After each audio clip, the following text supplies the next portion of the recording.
We wanted to acknowledge that this land we gather is the occupied territory of the Mohegan, Mashantucket Pequot, the Eastern Pequot, the Scotticoke, Golden Hill, Paugussett, and Nipmuc peoples who have stewarded this land throughout the generations, and we thank them for their strength and resilience in protecting the land and aspire to uphold our responsibilities according to their example.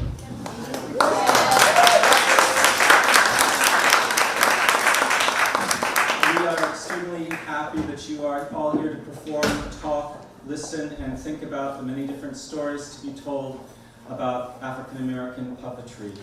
This event is part of the Celebrate the African Diaspora, a year-long series of events celebrating the 50th anniversary of UConn's H. Fred Simons African American Cultural Center, which is a big achievement.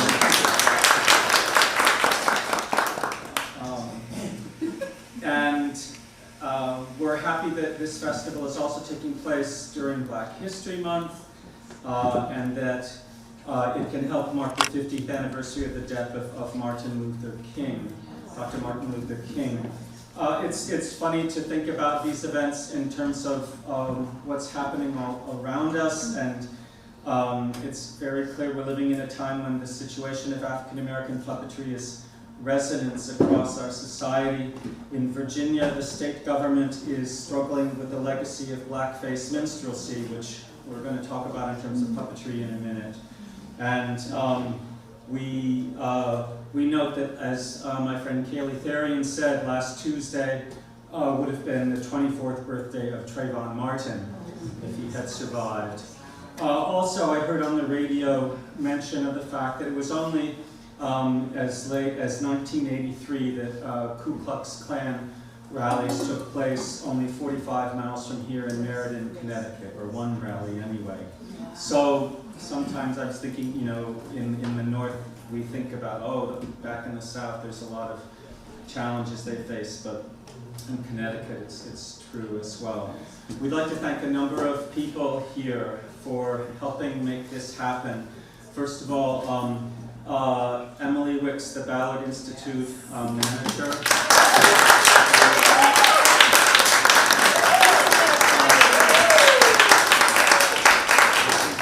She's sort of the Nancy Pelosi of, or the Alexandria Ocasio-Cortez of them. Caleb Martinez, who's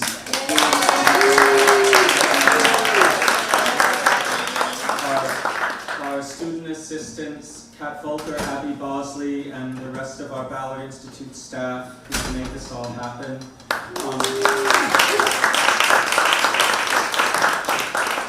The School of Fine Arts is behind all of this, and I thank Colleen Bridgman for being here, a Chief Operating Officer of the School of Fine Arts.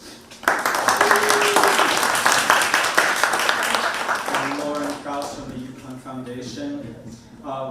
These events had very interesting origins. I think of a puppeteer from New York named Eric Avery, who very early on thought this was a really good idea to do.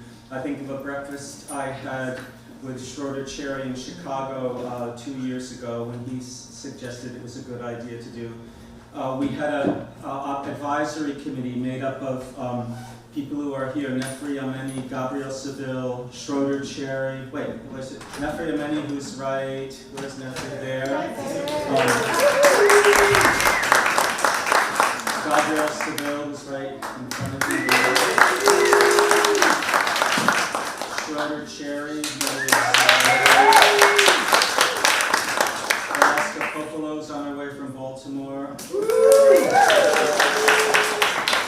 Paulette Richards, who is our exhibition designer, Kelly Walters.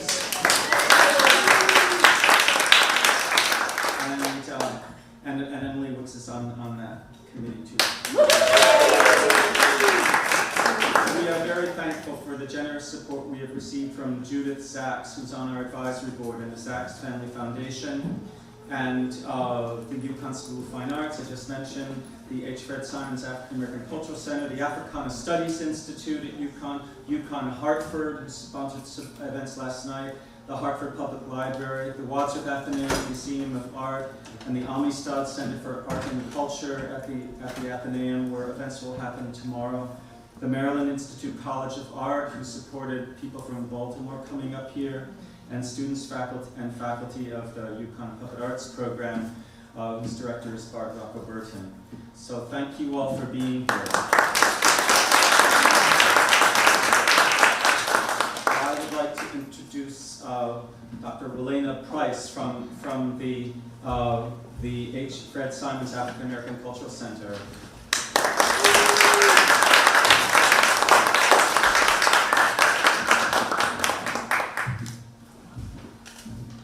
This is absolutely a stunning audience. All the textures and colors. I was enraptured when of course, every time I walk in this space, I'm enraptured by all of the things related to puppetry. And then when I get to see the people who are here today, and it's like, oh my gosh, everywhere I look, I'm like, oh, so great, so wonderful, and such a wonderful representation of who we are and who this museum represents. The H. Fred Simons African American Cultural Center is so absolutely thrilled to be in partnership with the School of Fine Arts. They are our good, wonderful, wonderful friends, longtime friends, and they have embraced the African American Cultural Center and our students in such a marvelous way. As John mentioned, this is the 50th anniversary of the African American Cultural Center.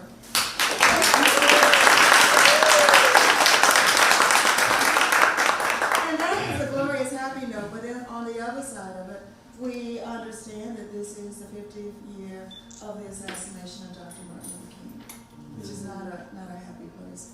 But it can become happy when we think about all that he did for us and for this country, not just for this country, for the world. So we can glorify that.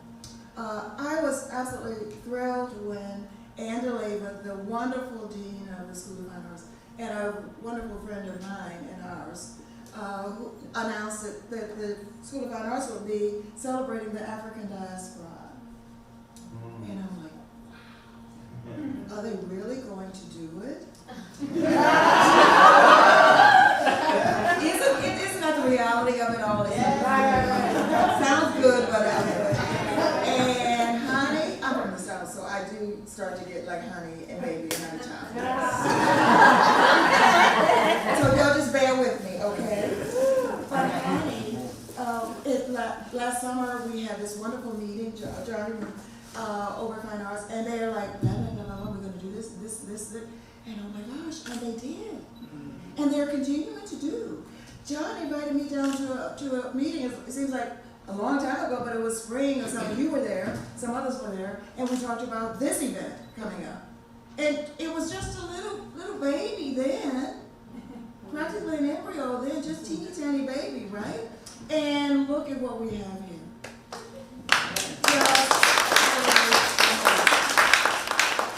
So there could be no better partnership for us than have Ballard. And there's no better time when we celebrate Black History Month. And I say to my students, every month is Black History Month. Okay, I'm just telling you. But to celebrate with this wonderful, wonderful festival and symposium with John and all of his marvelous staff, it doesn't get any better than this. So, do we give him a big round of applause?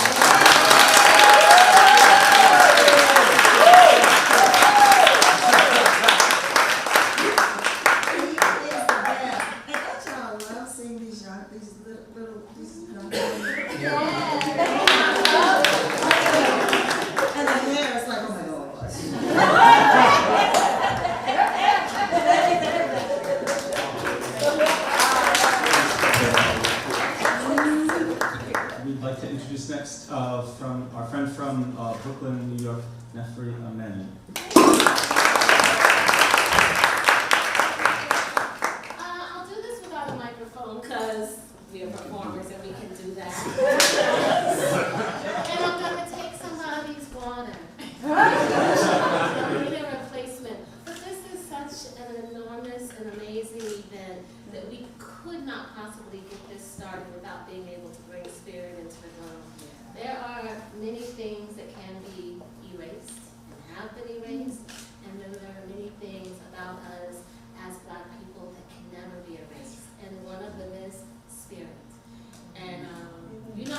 talking, and it's always in that be tense and that be verb, because it's about being constantly in a state of being and ever present. It's about the past being a part of the now, the future being a part of the now, and all of these elements of the invisible, the visible, all being a part of the now.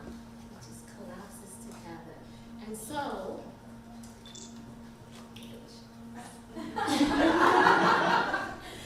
libations is a form of African prayer. It's a way of being able to acknowledge all of what I just said by using the original element that it all came from, and just being able to acknowledge that before we do anything else. And so, it's weird doing it just in front of everybody with no one touching me. You want to touch me or hold my hand? Be with me, thank you. So, we are grateful for everyone's presence. We give thanks for the original, greatest, most high artist that created it all. We are grateful for creativity. We are grateful for the ancestors of the first time. This is for you. Thank you for being ever present. Thank you for staying within our spirits, each and every one of us. Thank you for moving through our hands. Thank you for being on the water with us. Thank you for being in the boat with us. Thank you for staying with us every single day through all of the struggles. We know you are here. We invite you into this space, into all of us. This libation is for those who have been separated from their hearts and who have wreaked great terror on the planet because of it. May this event and our creativity, what we make with our hearts, our minds, our eyes, our hands, help to heal and correct what has been broken. We are grateful. I am grateful. We thank you.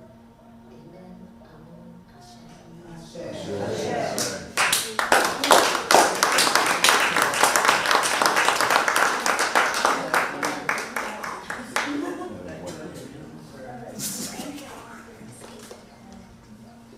Thank you, Nefri. We'll hear from Nefri sooner and later.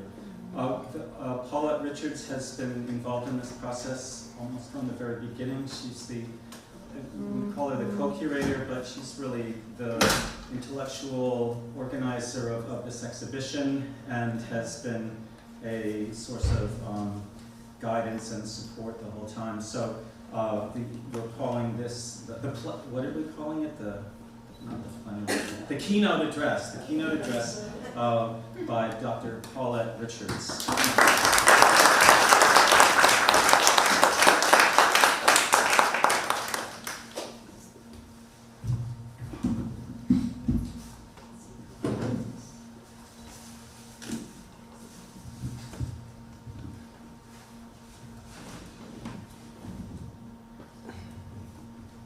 Good afternoon. And I am so thankful to have had the opportunity to work with this exhibit, to see it come to fruition, and to stand in this moment. I hope that I will be able to radiate back to you the joy and love that this experience has brought me. So here we go. I'll stay on lockdown all day if I could keep my mask, pleaded one of the participants in my storytelling class at the DeKalb County Jail. The masks range from symbolic professions of religious faith, to totem animals, to self-portraits depicting the wearers as kings or blunt-smoking gang members. The maskers danced, sang songs, and spouted spontaneous rap verse. I had received clearance to bring string, crayons, and paper plates with pre-cut eye holes for the mask-making exercise. But once the security officers saw the masks come to life in performance, they ruled that the inmates could not keep them. This heart-rending episode illustrates the power of performing objects to disrupt dehumanizing views of blackness and echoes the suppression of African American figurative representation and object performance under slavery. Orlando Patterson's comparative study of slavery describes the loss of identity that enslaved people experienced as social death. The enslaved were disconnected from the experience of their ancestors and from the symbolic processes their communities used to give meaning to the stages of human experience. Masks and figurative sculptures were integral parts of such rituals in traditional African societies, but slaveholders in the United States banned the creation of African performing objects. Thus, connections to the material culture of African object performance did not survive in the U.S. Indeed, in some sense, to inhabit a black body in the United States is to experience being perceived as a puppet, a thing that is somehow animate but often lacks agency. Patterson's critics argue that enslaved people nevertheless managed to recreate community in some form amongst themselves. Critical race theorists such as Patricia J. Williams and Tara J. Yoso attest to the cultural wealth communities of color possess even when they are economically disadvantaged, and have identified linguistic capital, particularly storytelling, as a means of transmitting experiential knowledge. By the 1830s, however, Ethiopian delineators like Daddy Rice and E.P. Christie had plundered this cultural wealth to create the most influential form of popular entertainment in the United States, the minstrel show. In Love and Theft, Black Minstrelsy and the American Working Class, Eric Lott describes the practice of whites darkening their faces and performing caricatures of African American music, dance, and linguistic style as racial ventriloquism.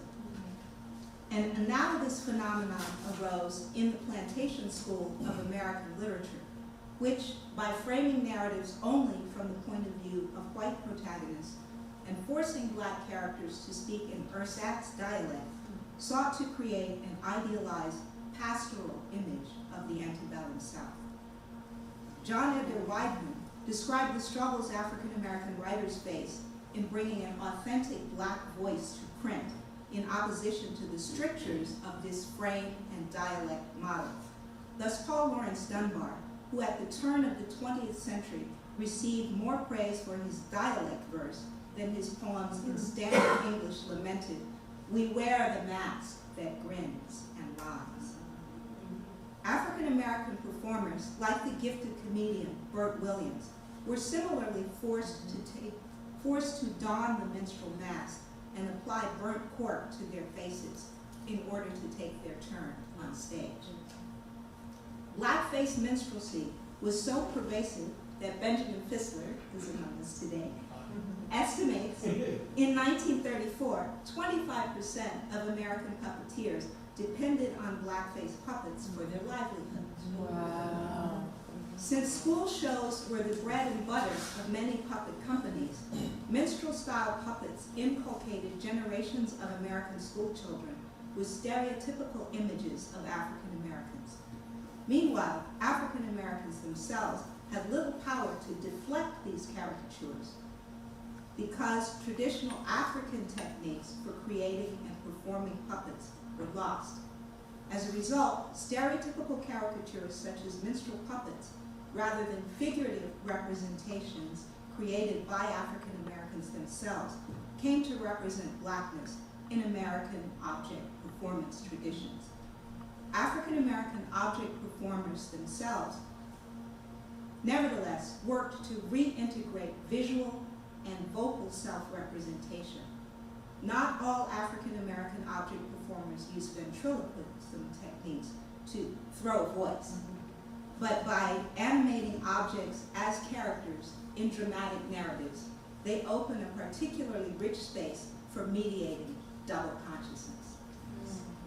W.E. Du Bois eloquently described double consciousness as the sense of always looking at oneself through the eyes of others, of measuring one's soul by the tape of a world that looks on in amused contempt and pity.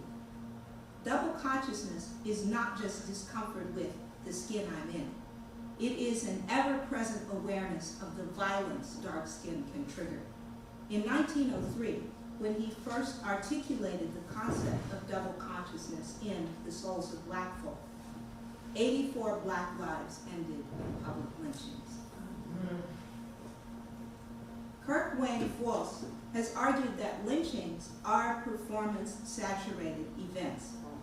He posits the concept of a performance complex to describe the entire web of performance woven in and around lynchings, and asserts that these executions are cultural performances. And some of you will recognize that term from Richard Scheck. Reflecting on spectacle, lynching, and textual responses in a 2017 article, Wendy Harding points out that in another photograph, the spectators have placed a hat on the victim's head. With his neck broken by the rope, the man looks like a comically pathetic marionette hanging from a string. In Towards an Aesthetics of the Puppet, Steve Tillis argues that puppets invite an ontological double vision. The audience can see puppets either as inanimate objects or as living beings. For Tillis, this double vision is a pleasurable experience. Yet the ritualized objectification of Black bodies on the minstrel stage and at the end of the lynch rope complicates the work of performers who seek to share the cultural wealth of African American experience. Du Bois fully recognized the power of the stage for combating stereotypes and called for African Americans to produce theater that is for us, by us, about us, and near us. Object performance may be a particularly powerful means of resurrection from social death. John Bell notes in An American Puppet Modernism that object performance differs from acting and dance because in object performance, performer and spectator are both focused on the object, not on each other. In this context, the living object becomes part of a community that affirms its agency, at least for the duration of the performance.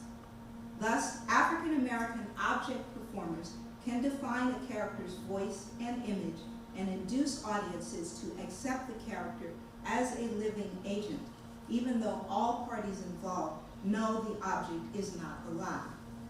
If audiences can accept the agency of a Black puppet, perhaps when they leave the performance space, they can more readily recognize the humanity and agency of Black people. African figurative sculpture and object performance were suppressed in the United States precisely because they challenged the objectification of African Americans as chattel slaves. Direct connections with the material practices of object performances in African societies were all but obliterated. However, the elements of African storytelling performance context survived. Cycles of tales such as the Brer Rabbit and Anansi stories crossed the Atlantic in the bowels of the slave ships. The practice of using these tales for the moral education of youth flourished from porches in the slave quarters to barbershops in urban enclaves. Performers layered music, dance, and poetic eloquence into their stories and used call and response interactions to engage audiences throughout the New World, just as they had in Africa. African American artists bring all these elements to object performance. Pandora Gastelum, who's also with us, describes the work she creates from the strands of her multi-ethnic identity as exultant, prismatic, and complex. These terms effectively describe not just her personal practice, but African American puppetry as a whole. The artists in the Living Objects exhibit enthusiastically affirm their love for puppetry, the joy they find in performance, and the importance of play. Thus, African American puppetry is exultant even when it addresses painful themes, such as the legacy of slavery or ongoing violence against Black lives. African American object performance is prismatic in that many facets make up the perspectives African American artists reflect in their work. Some have trained primarily in Western traditions and appreciate puppetry as a space where they can play any role, regardless of race, ethnicity, or gender. Others feel a strong connection with the distinctly African heritage of object performance. Some see themselves as American first and foremost, while recognizing that African cultural influences are an inextricable part of Americanness. Thus, the question of what constitutes African American puppetry is extremely complex. If there is a distinct lineage of African American puppetry, where do we find its roots? Do African American puppets have to represent the phenotypical features of African American people? And since African American people are a rainbow of skin tones, hair textures, and facial features, how can visual elements alone identify a puppet as Black? Indeed, can an animal character or an abstract object be classified as an African American puppet?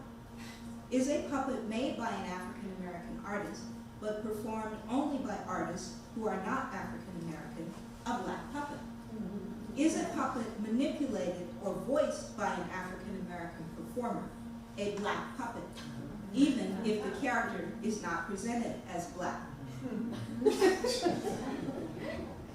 Is an African American puppet character performed in a non-stereotypical way by puppeteers who are not African American a Black puppet? Regardless of how they define African American puppetry, most of the artists in the Living Object exhibit have keenly felt the absence of role models, and therefore stress the importance of African American youth having the opportunity to see African American performance in this field. That's right. Many are committed educators, actively transmitting their art to the next generation. Are they creating a new lineage of African American puppetry in this role? Or does their work advance the development of American puppetry overall, even when they perform primarily for African American audiences? Studying the limited number of artists and objects included in this exhibit cannot yield any definitive answers to these questions. Yet, gathering these complex, prismatic, and exalted perspectives together opens a space for reflection on how object performance nurtures the human spirit. Yeah.